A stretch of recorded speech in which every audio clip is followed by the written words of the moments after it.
दोस्तों JNV 2025 की तैयारी की श्रृंखला में आज रिवीजन में हम पार्ट 2 पढ़ेंगे और आभाज्य संख्या पढ़ेंगे और इससे आने वाले प्रत्येक प्रश्नों पर चर्चा करेंगे ताकि परीक्षा में एक भी प्रश्न छूटने न पाए, इसकी गारंटी है।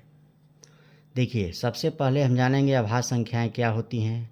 ऐसी संख्या जो अपने और एक को छोड़कर किसी भी दूसरी संख्या से विभाजित न हो, जो स्वयं और एक से ही पूर्णतः विभक्त होगी, ऐसी अभाज्य संख्या। यूँ समझ लीजिए कि ऐसी संख्या जो किसी से कटे ना हो, वही अभाज्य संख्या है। देखिए, आपके सामने 1 से 100 के बीच अभाज्य संख्याएँ लिखी गई हैं। मैंने इसलिए लिख दिया है कि समय की बचत हो। 2, 3, 5, 7, 11 और ऐसे बढ़ते हुए हम 97 तक जाते हैं। इसमें एक भी संख्या ऐसी नहीं है जो अपने अलावा और एक के अलावा किसी एक से तो सारी संख्याएँ कट जाती हैं, मतलब अपने अलावा किसी से न कटे। ऐसी संख्या अभाज्य संख्या होती है। इसको प्राइम नंबर कहते हैं। और इससे आने वाले जो प्रश्न हैं JNV में पूछे गए हैं नवोदय प्रवेश परीक्षा में, उन पर चर्चा करेंगे। अन्य परीक्षाओं में भी पूछ ले जाते हैं, SSC टेट वगैरह में। तो ध्यान से देखिए, जितने संभावित प्रश्न हैं उन पर हम चर्चा कर रहे हैं। जैसे प्रश्न पूछा जाता है कि सबसे छोटी अभाज्य संख्या कौन सी है, तो अभाज्य संख्या हमेशा 2 से शुरू होती है, क्योंकि इसकी परिभाषा में होता है कि 1 से बड़ी वह संख्याएं तो 2 से शुरू होती है। तो सबसे छोटी अभाज्य संख्या कौन सी हो जाएगी? 2। सबसे छोटी सम अभाज्य संख्या पूछा गया है एक बार प्रश्न कि सम अभाज्य संख्या कौन सी है, तो जितनी भी संख्याएं हैं अभाज्य संख्या, उसमें केवल 2 ही एक ऐसी अभाज्य संख्या है जो सम होती है और सबसे छोटी होती है। तो इसका भी उत्तर हमारा क्या हो जाएगा? 2। 1 से 100 के बीच कितनी अभाज्य संख्याएं हैं आप लिख सकते हैं, ये लिख कर गिन सकते हैं। इसको याद रखिए, इस जो है ब्लॉक में बना हुआ है, इसको याद रखिए। 2, 3, 5, 7, देखिए 1, 2, 3, 4, 5, 6, 7, 8, 9, 10, 11, 12, 13, 14, 15, 16, 17, 18, 19, 20, 21, 22, 23, 24, 25 संख्याएं हैं। तो पूछा गया है सवाल कि 1 से 100 के बीच कितनी अभाज्य संख्याएं हैं, तो उत्तर होगा 25। ये बार बार प्रश्न पूछा जाता है, सारे महत्वपूर्ण सवाल हैं, ये वेरी इंपॉर्टेंट क्वेश्चन हैं, इन पर ध्यान दीजिएगा आप लोग। ये सब परीक्षा में पूछे गए, एक भी प्रश्न इससे बाहर नहीं आएगा। 1 से 50 के मध्य कितनी अभाज्य संख्याएं हैं, तो देखिए यहाँ तक की जो संख्याएं हैं 1 से 50 तक की हैं, उसके 53 से यहाँ शुरू हो रहा है।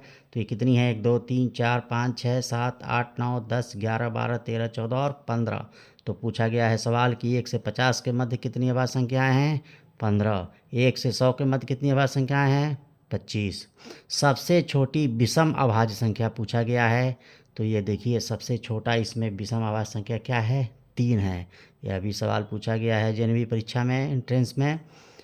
1 से 10 के मध्य कितनी अभाज्य संख्याएं हैं, तो देखिए यहाँ के बाद 11 शुरू हो जाता है। 1, 2, 3, 4 अभाज्य संख्याएं हैं। यह भी प्रश्न पूछा गया है कि 1 से 10 के मध्य कितनी अभाज्य संख्याएं हैं, तो 4 अभाज्य संख्याएं हैं।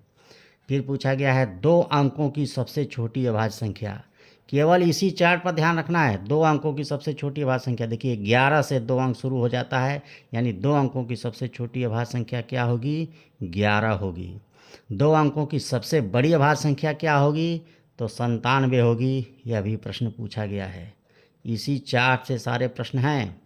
1 से 10 के मध्य अभाज्य संख्याओं का योग पूछा गया है। तो देखिए यहाँ से लेकर यहाँ तक जोड़ना है। 2, 3, 5, 5, 10, 7, 17 होगा। और इस तरह एक ये भी सवाल पूछा गया है, और ये चार्ट याद रहेगा तो आप लिख के जोड़ सकते हैं कि 1 से 10 के मध्य अभाज्य संख्याओं का योग 17 होगा। 1 से 20 के मध्य अभाज्य संख्याओं का योग, अब देखिए यहाँ तक 17 हो गया और 19 तक जोड़ना है। उसके बाद 23 20 तक की संख्याओं के बीच की अभाज्य संख्या जोड़ना है। तो ये 17 हो गया। 17 11, 17 10 27, 1 28, 13, 41, 41 17, 58 19, 77।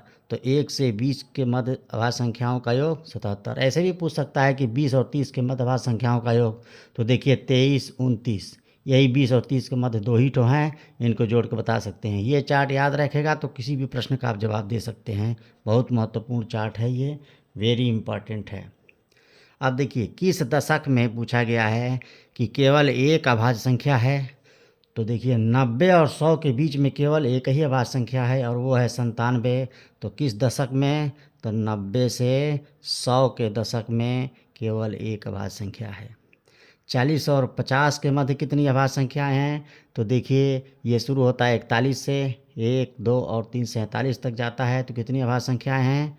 ये 3 अभाज्य संख्याएं हैं। ऐसे इन प्रश्नों का जवाब आप दे सकते हैं। आगे चलिए, कभी कभी बड़ी संख्याओं का अभाज्य संख्या निकालना पूछ देता है कि क्या अभाज्य संख्या है कि नहीं। जैसे आपके सामने दो प्रश्न हैं, 173 और 341। ऐसे प्रश्नों को हल करने के लिए देखते हैं कि किसका जो है पूर्ण वर्ग इससे अधिक होगा। तो देखिए 173 हम जानते हैं कि जो 14 का जो पूर्ण वर्ग होता है, 14 का पूर्ण वर्ग 196 के बराबर होता है, इससे ज़्यादा होगा। यानी 14 का पूर्ण वर्ग 173 से अधिक होगा।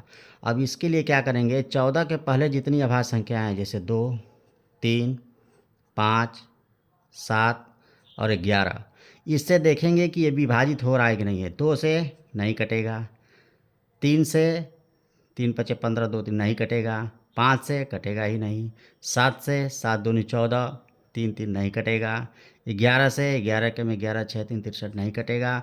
तो अगर इसके जिसका पूर्ण वर्ग इससे अधिक है, इससे पहले की संख्या से अगर नहीं कटता है तो क्या होगा, ये एक अभाज्य संख्या होगा, अभाज्य संख्या होगा। यानी 173 क्या है, एक अभाज्य संख्या है, अभाज्य संख्या है, याद रखिए। अब देखिए दूसरा प्रश्न, ये 341 है। ये 19 का स्क्वायर हम जानते हैं कि 361 होता है, यानी यह संख्या 19 के स्क्वायर से कम है 341। अब 19 के पहले की जितनी अभाज्य संख्या हैं उनको हम लिख लें, 2, 3, 5, 7, 11 और 17।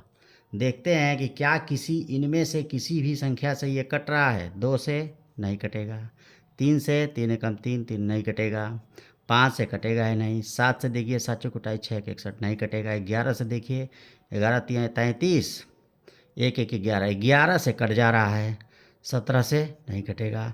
यानी ये कट जा रहा है तो अभाज्य संख्या नहीं है।